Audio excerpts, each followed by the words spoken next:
தம்பி சிலிண்டரு. இந்த வரேண்ணே.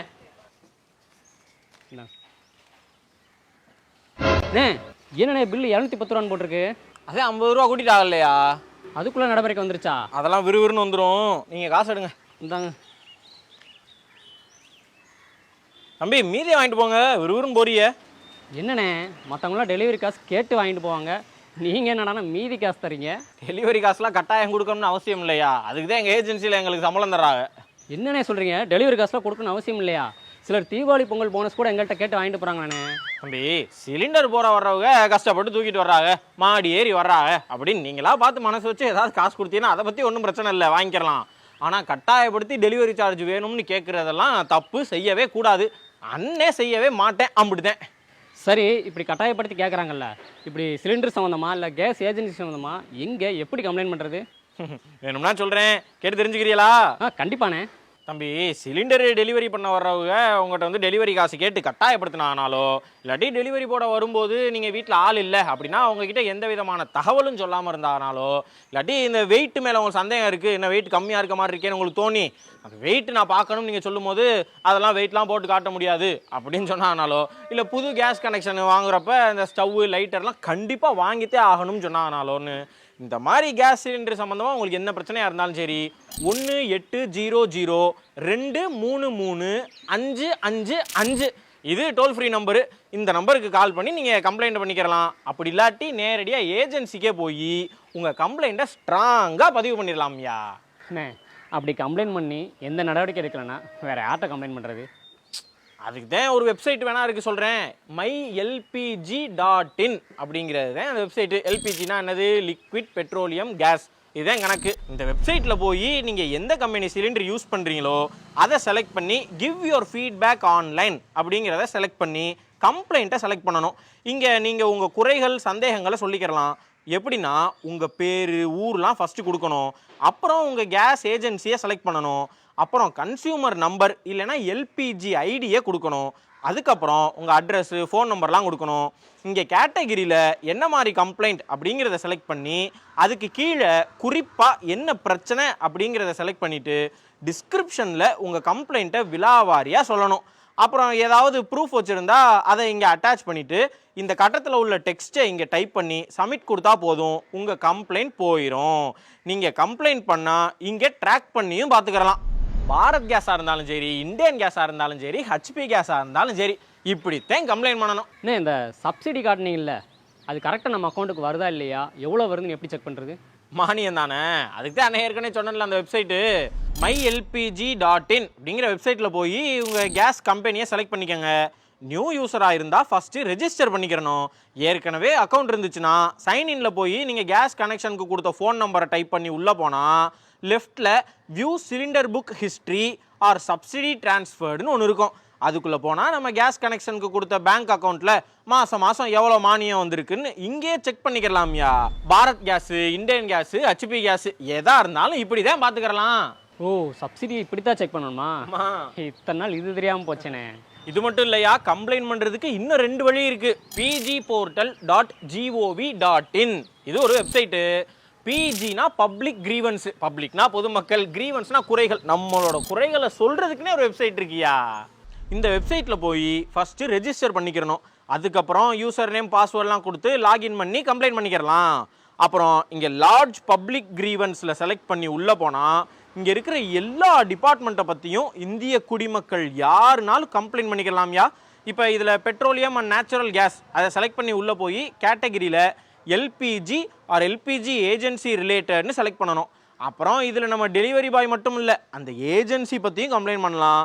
அதுக்கப்புறம் இங்கே என்ன கேஸ் கம்பெனி, என்ன ஸ்டேட்டு, என்ன டிஸ்ட்ரிக்ட்னு கொடுத்துட்டு இங்கே என்ன ஏஜென்சின்னு டைப் பண்ணணும். அப்புறம் இங்கே உங்கள் எல்பிஜி கன்சியூமர் நம்பரை டைப் பண்ணணும்.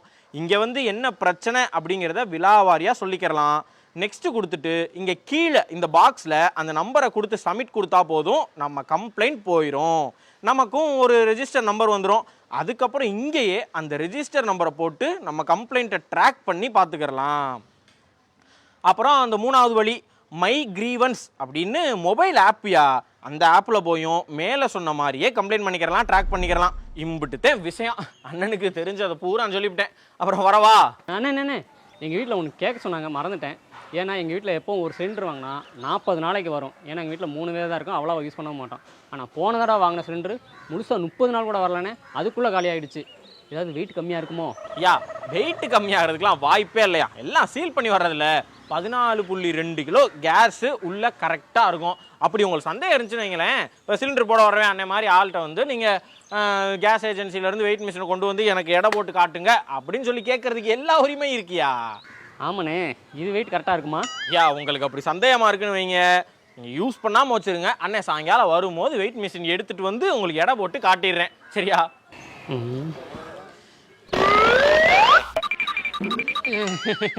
நீங்கள் சொன்னால் கரெக்டாக இருக்கணும் நம்புறேன். ஆமாம், லீக்கேஜில் எதுவும் இல்லையே? லீக்கேஜுக்கெல்லாம் வேலையே இல்லை தம்பி.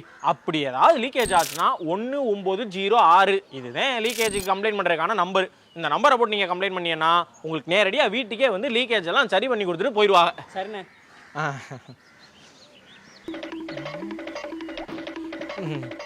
தம்பி, ஒரு வேளை கேஸ் லீக் ஆகி சிலிண்டர் வெடிக்குமா? விபத்து ஏதாவது ஆயிடுச்சுன்னு வைங்களேன், நம்ம இன்சூரன்ஸ் கிளைம் பண்ணிக்கலாம். அது தெரியுமா உங்களுக்கு?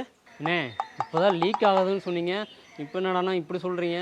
தம்பி, நாங்கள் கொடுக்கும்போது கரெக்டாக தான் இருக்கும், லீக் ஆகாது.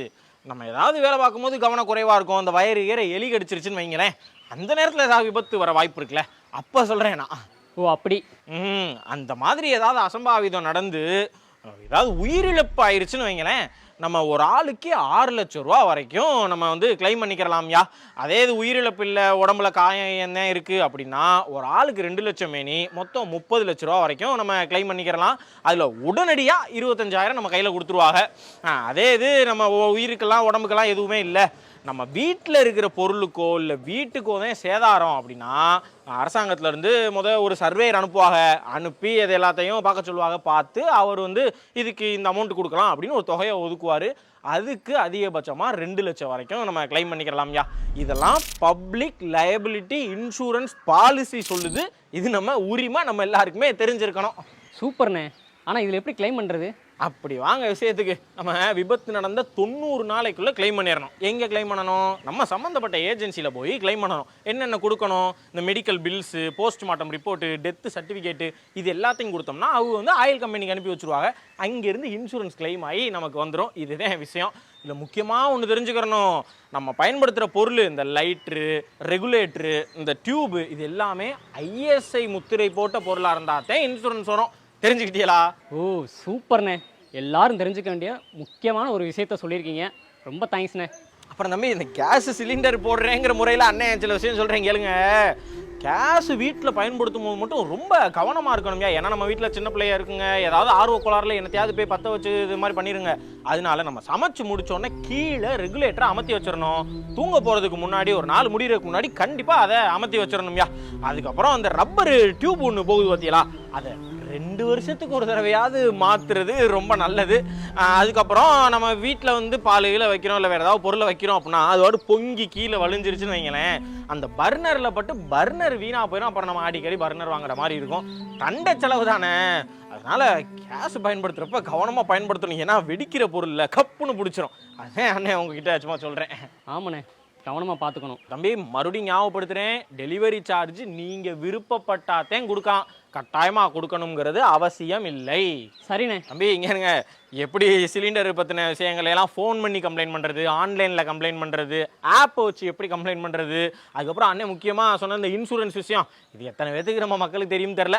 இந்த விஷயங்க இது எல்லாத்தையும் நீங்கள் யார்கிட்டலாம் பார்க்குறீங்களோ அவர்கிட்ட தான் தெரியப்படுத்துங்க. முக்கியமாக உங்கள் அப்பா அம்மாட்ட தெரியப்படுத்துங்க. நீங்கள் இதெல்லாம் பற்றி இப்படி சொன்னீங்கன்னா சந்தோஷப்படுவாங்க. ஏன்னு வைங்களேன், படித்த பிள்ளைய தான் இதெல்லாம் சொல்லணும். கஷ்டப்பட்டு நம்ம அப்பா அம்மா நம்மளை படிக்க வச்சது வெறும் பணம் சம்பாதிக்க இல்லை. இந்த மாதிரி பொதுவான அறிவு நிறைய பேத்துக்கு தெரியாத விஷயங்களெல்லாம் நம்ம சொன்னோம்னா அவங்க அம்புட்டு சந்தோஷப்படுவாங்க ஐயா. அதுதான் அவங்க நம்மகிட்ட இருந்து எதிர்பார்க்கறது. என்ன சரிதானே? கண்டிப்பாண்ணே, இதெல்லாம் நீங்கள் சொல்லவா வேணும், நான் எல்லாருக்கும் ஷேர் பண்ணி விட்டுறேன். ஓகேவா? நீங்கள் எப்படி இதை தூக்குற மாதிரி தெரியல. சாப்பிட வேணாமா, தடவிக்கிட்டே இருக்கிய. அண்ணனே உங்களுக்கு வந்து மாட்டி கொடுத்துட்டு போயிடுறேன். என்ன ஐயா, நம்பர்லாம் ஞாபகம் இருக்குல்ல? இருக்குண்ணே. ரைட். நாம் படிக்க நினைச்சதெல்லாம் நீ படிக்கணும்.